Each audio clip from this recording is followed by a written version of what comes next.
శ్రావణ మాసం స్పెషల్ అమ్మవారికి ఎంతో ఇష్టమైన బెల్లం పరమాన్నం ఎలా చేయాలో చూసేద్దామా.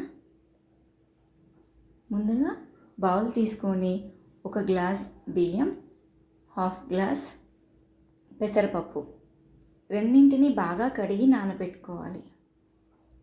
ఈలోపు స్టవ్ ఆన్ చేసుకొని ప్యాన్ పెట్టి 2 స్పూన్ల నెయ్యి వేసుకొని అందులోకి జీడిపప్పు, కిస్మిస్ రెండింటిని గోల్డెన్ బ్రౌన్ కలర్ వచ్చేంత వరకు ఫ్రై చేయాలి.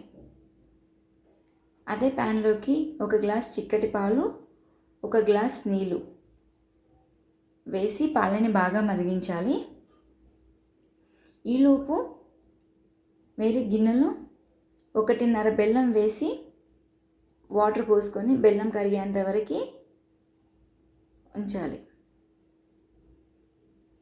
పాలు మరుగుతుండగా కడిగి పెట్టిన బియ్యాన్ని, పప్పుని దాంట్లో వేసి బాగా ఉడికించాలి.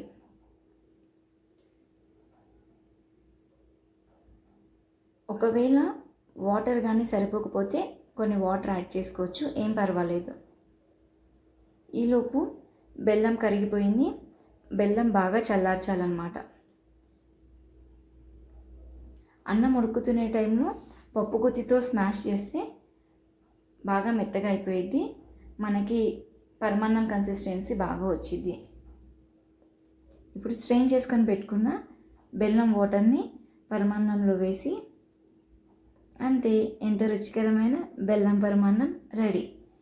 దీంట్లోకి మనం ముందుగా వేంపి పెట్టుకున్న జీడిపప్పు, కిస్మిస్ వేసుకుంటే రెడీ ఎంతో రుచికరమైన బెల్లం పరమాన్నం.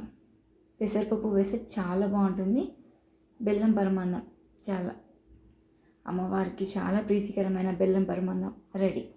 మీరు కనుక నా ఛానల్ని ఫస్ట్ టైం చూసినట్టయితే ప్లీజ్ లైక్ చేయండి, షేర్ చేయండి అండ్ సబ్స్క్రైబ్ చేయండి. Thank you for watching.